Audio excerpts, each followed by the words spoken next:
실제로 겪었던 실화괴담들. 첫 번째 이야기, 제주도의 메고 할망. 제주도에는 여러 일화가 전설처럼 전해지는데 이 중 한 여인의 한 맺힌 복수극에 관한 이야기가 전해 내려옵니다. 고려시대 말기에 제주의 한 마을인 비신굴에는 아이따운 처녀가 살고 있었습니다. 비신굴이라는 마을은 유목민이 주로 살았다 하여 그렇게 부르는데 이 마을엔 이 처녀를 사랑하는 무지렁이 총각이 있었습니다. 하지만 처녀는 이 총각의 속마음을 아는지 모르는지 부모님의 소개로 이웃 마을에 총각에게 시집을 가버렸습니다. 허나 이 무지렁이 총각은 그녀를 사모하는 마음을 접지 못하고 아무도 모르게 그녀의 남편에게 접근하여 사냥을 함께 가자고 하고는 그를 죽이고 시신을 나무 밑에 파묻은 다음 혼자 마을로 돌아왔습니다. 신부의 남편이 사라지자 마을은 벌컥 뒤집어졌습니다. 마을 주민들은 뿔뿔이 흩어져 그를 찾아보았지만 그녀의 남편은 찾을 수 없었습니다. 그리하여 결혼한 지 채 1년도 안 되어 과부가 된 그녀는 혼자서 몇 년을 살았습니다. 그때부터 무지렁이 총각은 그녀에게 접근하여 굳은 일을 가리지 않고 그녀를 도와주었습니다. 몇 해가 지났고 그녀는 그가 자기의 남편을 죽였다는 사실도 모르고 그 총각의 정성에 감복하여 결혼을 하게 되었습니다. 둘은 행복하게 잘 살았습니다. 한 해의 아들을 하나씩 낳아 7형제가 되어 남 부러울 것 없이 행복한 날들을 보내었습니다. 어느 날 비가 와서 사냥과 농사 모두 일을 하지 못하게 되어 일손을 놓고 마루에 앉아 시간을 보내고 있던 그는 마당에 떨어지는 빗물이 거품을 내는 것을 보고 한참을 웃는 것이었습니다. 그 모습을 이상하게 생각한 부인은 비가 와서 사냥도 못하게 되었는데 왜 웃으십니까? 라고 물었습니다. 남편은 별일 아니라고 했지만 여인은 자꾸 실실 웃는 남편이 이상해서 부인은 자꾸만 말해달라 하였습니다. 남편은 세월도 이만큼 흘렀고 옛 남편은 잊었을 것이야. 아이들도 이미 7형제나 되어 행복하게 잘 살고 있는데 설마 어쩌지는 않겠지 라는 생각으로 자신이 그녀의 전 남편을 죽인 일을 모두 말해버렸습니다. 마당에 떨어져 거품을 내는 빗물이 마치 당신의 전 남편이 죽을 때 흘리던 핏물같이 보여 웃었어. 이미 많은 세월이 흘러 어쩔 수 없는 상황이었지만 막상 그런 얘기를 들으니 부인은 심장이 덜컥 내려앉는 것만 같았습니다. 그러나 곧 정신을 차려 아무렇지 않은 듯 시체가 어디에 있는지 물어보았고 다음날 나무하러 가는 척하며 산에 올라가 전 남편의 시체를 수습하여 곧바로 관하로 달려가 통곡을 하며 자초지종을 설명하였습니다. 비신굴에 사는 아무개는 제 남편인데 살인을 하였습니다. 전 남편을 죽이고 저와 결혼을 하여 살았는데 지금까지 살인자인 줄 모르고 함께 살며 아들 형제를 7이나 낳아 살아왔습니다. 모두 죽여주십시오. 그러자 관아에서 말했습니다. 내가 낳은 자식들까지 모두 죽이면 어찌하느냐? 하나는 살리도록 하여라. 그러자 여인은 답했습니다. 이런 종자를 그대로 두었다가 다시 이런 일을 저지르면 어찌하옵니까? 모두 죽여주십시오. 결국 남편과 자식들을 모두 죽게 한 그녀는 자신의 무덤을 손수하고 질경이로 기름을 짜서 그 속으로 들어갔습니다. 무덤에는 작은 구멍만 남게 되었는데 마을 사람들에게는 구멍으로 불빛이 새어나오지 않게 되면 구멍을 막아달라고 부탁을 하고 생명을 다했다고 합니다.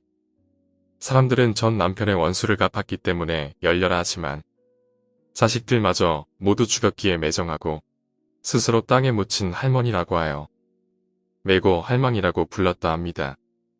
그 이후 마을 사람들은 하나 둘씩 비신고를 떠났고 지금은 사람이 살지 않는 폐촌이 되었답니다. 두 번째 이야기, 고모의 정신병. 제게는 고모가 2분 계십니다. 2분 중 작은 고모에 관한 이야기입니다. 성인이 된 후 고모를 안 뵈었지만 제가 어렸을 적 고모는 비오는 밤마다 우리 집에 전화를 해서 저주의 욕을 퍼붓는 공포의 대상이었습니다. 전화 받는 사람이 저든 아버지든 어머니든 가리지 않고 입에 담을 수도 없는 상스러운 욕을 퍼부어 대셨죠. 우리 집뿐 아니라 비 오는 날 밤이면 일가 친척 가리지 않고 전화를 하면서 저주를 하셨습니다. 쾌청한 날씨에는 대체로 말짱하시고 가끔은 불쑥 찾아와서는 용돈도 주고 가는 분이셨죠. 물론 용돈 주시고 잠시 후에 다시 돌아오셔서 욕을 퍼부어대며 용돈을 뺏어간 적도 많고요. 그런데 이 고모가 어릴 적에는 그렇게도 유순하셨답니다. 수줍음도 많고 조신하고 낯도 많이 가리고 예의도 참 바르셨다네요. 지금은 스물되어 저수지가 되어버린 고향에서 사셨는데 시골집이 수물집으로 결정되고 이사 날짜가 곧 다가오던 어느 비 오던 날 밤 갑자기 까마귀 떼들이 일별나게 한참 동안 울어대더랍니다. 그와 동시에 고모가 갑자기 경기를 하시고 의식을 잃었는데요. 깨어나신 후부터 고모의 이상한 행동들이 시작됩니다. 엑소시스트에서 빙이 된 딸아이 마냥 정신줄을 놓고 욕을 퍼붓더랍니다. 상대를 가리지 않고 말이죠. 이러한 증상은 대낮에도 가끔 나타났지만 비 오는 날 밤에는 특히 심했다는군요. 아무튼 세월은 흘러 어찌어찌 조금 부족한 분께 시집도 가시고 자식들도 낳아 사셨는데 그 고질적인 병은 사라지지 않았습니다.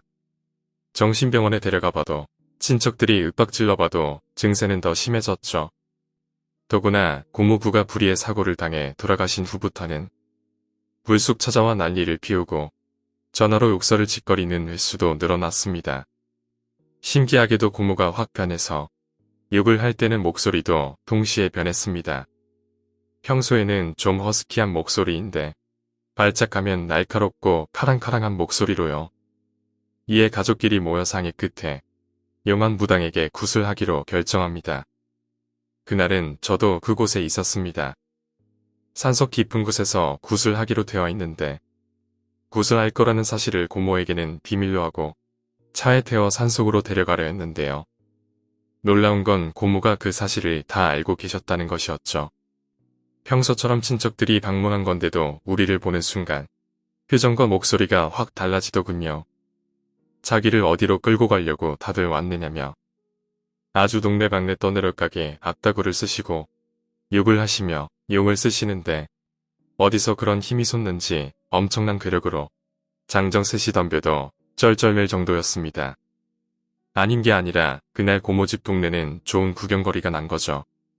동네 사람들이 다 모여서 구경하고 저는 창피하고 무서워서 숨어있고 실은 끝에 발악을 하는 고모를 강제로 차에 실어 우리는 굿판이 벌어질 산속으로 향했습니다.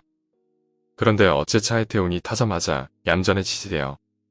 다들 굿판이 벌어질 산속에 도착하고 굿을 하려는데 무당이란 사람이 자기도 장담은 못한다고 합디다. 고모에 붙은 귀신이 너무 오래 눌러붙었다면서 말이죠.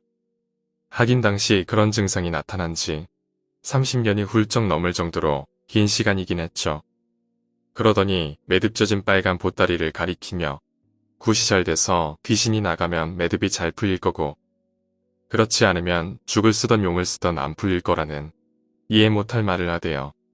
암튼 굿을 맞추고 보따리를 풀어 헤치려는데 역시나 안 풀립니다.